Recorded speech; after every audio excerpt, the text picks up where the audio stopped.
Hey guys, welcome back to Real Housewives Recaps. Today we're talking Harry. He's back. He's back in the news. The Prince of Privacy is back at it again. And this time, he wants you to know he wants his privacy while broadcasting his therapy session. Sure.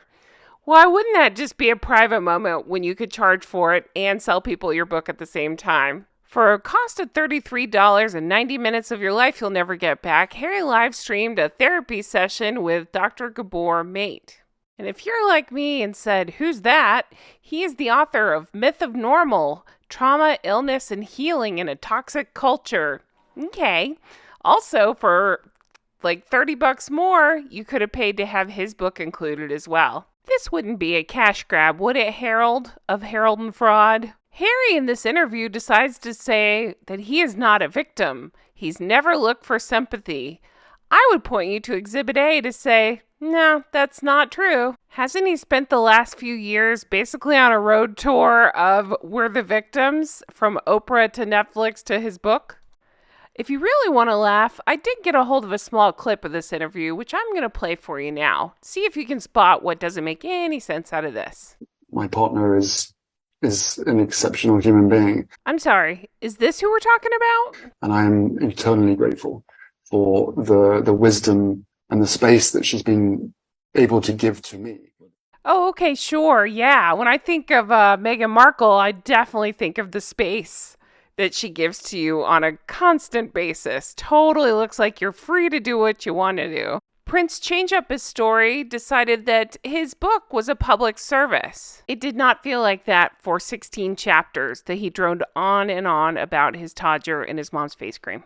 But guys, he just says that he wants to encourage and empower others to talk shit about their families. But then he goes back to the nonsense of saying, I do not and have never looked for sympathy in this. So then that leads us to what? He was trashing his family for the fun of it? Of course he was playing the victim. He was looking for the sympathy card and the big fat paycheck. If he didn't have this victim card, he literally wouldn't have anything else to talk about, or give interviews about, or write books about, or give talks on, or charge for therapy about. He goes on to very succinctly point out that he's lost a lot and gained a lot leaving the royal family. No, Harold of Harold and Fraud, I can fix that statement for you. You guys have lost a lot, but the royal family gained a lot by losing you two.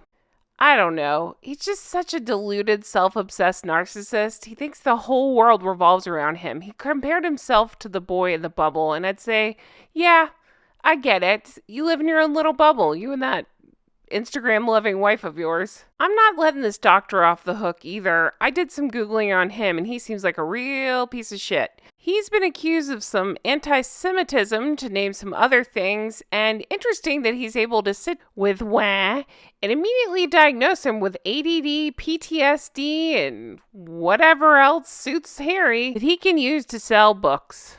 Well, guys, I'm sure more stories about this will come out, but that's about all of this jackass that I can handle in one night.